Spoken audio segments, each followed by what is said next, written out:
L'asset management est de plus en plus important dans le monde des entreprises.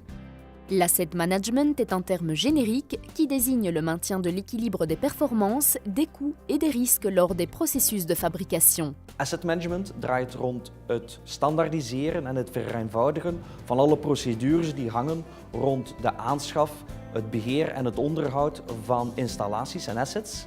En daardoor kunnen heel wat kosten worden bespaard. La norme ISO 55000 a été publiée début 2014 et a depuis été établie dans tous les secteurs du monde entier.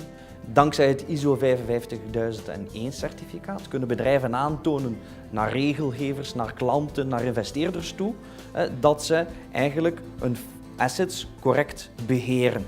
Dat ze de risico's onder controle hebben en dat zij ook de veiligheid, de beschikbaarheid, de prestaties, de capaciteit kunnen garanderen. Aquafin construit et gère l'infrastructure liée au traitement de l'eau en Flandre et a donc beaucoup d'actifs en gestion.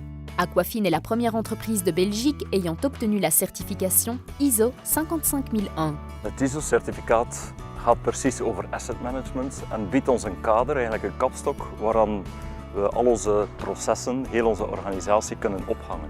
En het is eigenlijk de referentie internationaal, dus we hoeven ook het warm water niet zelf opnieuw uit te vinden.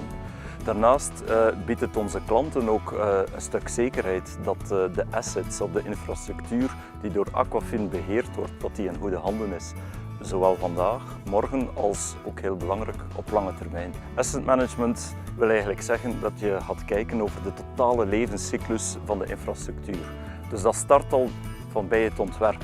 Bij het ontwerp ga je rekening houden met de risico's en de kosten die later gaan optreden tijdens de bouwfase en tijdens de exploitatiefase.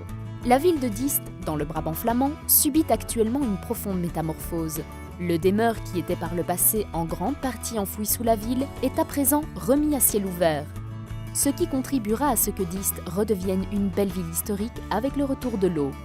Par ailleurs, la préoccupation de ce qui est dissimulé sous terre joue un rôle important. Zo'n rioleringsstelsel dat vertegenwoordigt een heel groot kapitaal dat echter niet zichtbaar is, dat onder de grond zit. En het gevaar is dan ook dat daar te weinig in geïnvesteerd wordt. Idéalement, 65% de la valeur totale de la maintenance du système devrait être investie. Mais en réalité, il ne s'agit que de la moitié.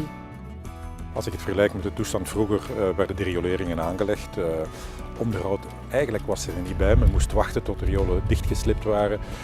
In het beste geval kon de brandweer die uitspuiten. Anders moest men daar interveneren en ze waren kosten doen voor herstellingen en zo. En, dus we hebben eigenlijk een beetje het geweer van schouder veranderd en we hebben gedacht we moeten op een andere manier werken en we worden daarin goed geholpen door Aquafin. Ja. Ici, dans le Brouwerstraat, le traitement des eaux usées de Diest a baissé de 40 cm. Le système est contrôlé par une caméra robotisée. De eerste stap die we doen is eigenlijk gaan kijken waar zitten de grootste risico's. Op het vlak van riolering moet je dan gaan kijken als er zich iets zal voordoen met de riolering, waar hebben we de grootste impact, de mogelijke impact. Denk maar aan plaatsen zoals een drukke winkelstraat waar heel veel economische schade kan optreden. Of een riolering die onder een spoorweg loopt.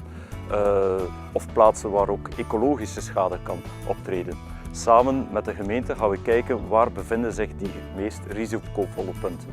Eigenlijk kan een stad zijn rioolbestand op zichzelf niet meer beheren. Dat is te technisch geworden, te ingewikkeld, ook kosten genererend. En het is goed dat we dat kunnen uitbesteden aan specialisten die daar ervaring mee hebben, die ook ervaring in andere steden hebben, die dat kunnen samenbrengen in de stad. En we stellen vast, sinds 2008 werken we nu samen met Aquafin, dat vanaf toen inderdaad meer en meer die werking preventief begint te worden. Grâce à cette approche globale, la ville bénéficie d'une gestion durable et sûre de son système d'épuration.